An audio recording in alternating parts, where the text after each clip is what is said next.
Morning everyone, or morning at time of recording, King in New Anglia here, and this is my third attempt actually at doing saying my thoughts for the season finale of Doctor Who, which, like I've said twice, I don't really know what to think about this one. I'm still in a little bit of shock.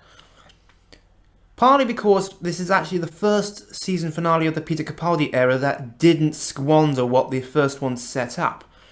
Primarily because of how they handled Bill's transformation into a Cyberman, which was very well done. I think one of the reasons why season 10 has been a lot more hit than miss was because this time the writers actually had time to polish off their scripts, make sure all the little niggles here and there were ironed out. But that's a rant for another time. What to say about this one? The cliffhanger, of course. That's I knew from what others had said that David Bradley would be returning, and it was obvious that given his role in the Adventures of Space and Time, he would be playing the First Doctor. So I kind of expected that there would be this sort of a cliffhanger. So that's not a shock there to me, but it's interesting that it's interesting how this is going to lead in, and what he actually said in it was, "No, I don't want to change this ridiculous." It seems that we're going full circle. We've got the first, because the 12th Doctor is technically is Doctor 1.1. The first, because Peter Capaldi's the 12th Doctor is the first of a brand new life cycle, so there's 13 more, so he's able to regenerate 12 more times now. And we've got the First Doctor, the original, as he said, which the words were actually repeated twice in this episode, which were lines directly taken from the 5 Doctors. So this is the first time in New Who where we actually get a proper apart from Time Flight, but that was a children needs thing. This is the first proper episode of Doctor Who, of New Who, where we get a classic Doctor meeting a New Who Doctor. But yeah. Also, the bits about the Master, I really found their interactions rather awkward, especially when they're going all this into lovey-dovey stuff. I've heard of loving yourself, but that's ridiculous. But I will say, John Sims in these 2 episodes is far closer to the Master as he originally was, the Roger Delgado Master, and the way Anthony Ainley wanted to play the Master. One of the things that I really don't like about New Who is how they portrayed the Master as a madman. He's not a madman, he's a criminal mastermind. And it showed. There was a throwaway line that he'd actually been able to run the city. The Master could pretty much well run his own planet if he had the will, but he wants to run the universe. He's ambitious. Anyway, I'm pretty sure we're going to be seeing the Master or Missy again at some point, because in classic Who, the Master always came back no matter what happened. If you don't know what I mean, look up Diamanda Hagen's A Quick Guide to Classic Who. That'll give you an idea of what's going on. Anyway, I'm rambling there.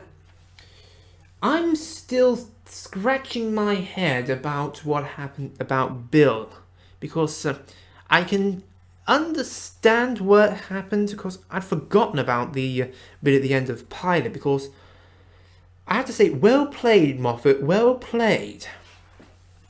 But moving on to the main thing, the Cybermen in this. I have to say, well done on sorting out some of those inconsistencies in Classic Who, because it seems that the Cybermen seem to come from so many planets. You got, of course, he mentions some of them. Mondas, Telos, Planet 14... and then for some reason Marinus. Now, Marinus was actually a one-off planet in the First Doctor's era, and the Cybermen weren't even there, so presumably there was some point after the First Doctor left that the Cybermen invaded. I don't know. If If you look on the quick guide to Classic Who and find the Keys of Marinus in the first season of Doctor Who, then you'll see what I mean.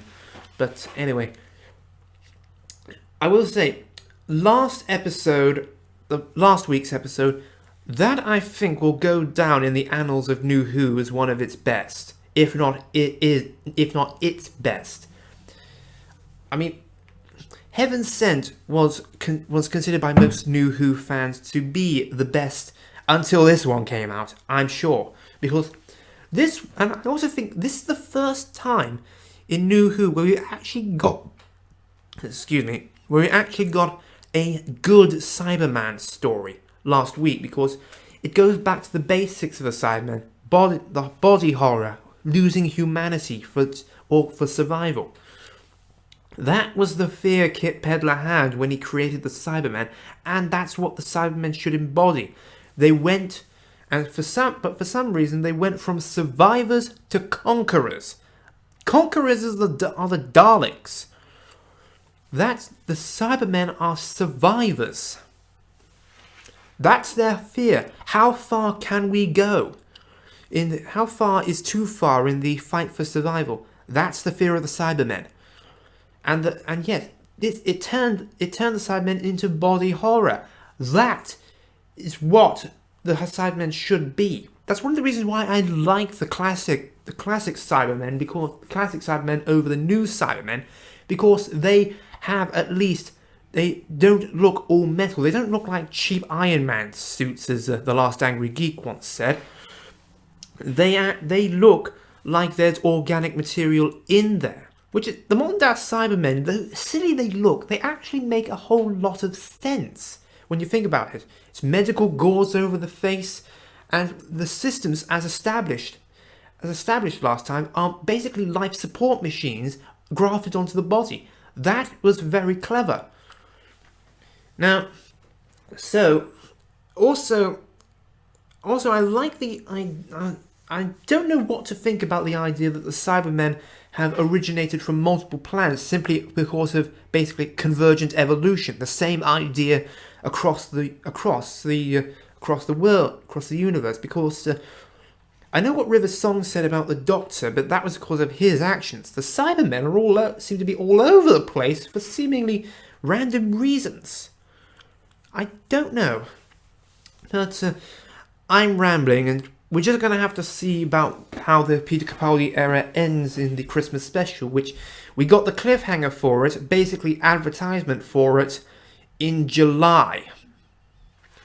Anyway, that's a rant for another time. We're basically going to have to see what happens, and I really wonder when they're going to reveal the new Doctor. Are they going to do it in the Christmas special? Are they going to try and keep it secret?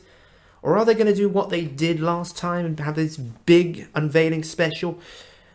I don't know. We're just going to have to wait and see. I think that's the best thing we have to do. Until next time, this is King of New Anglia, signing out.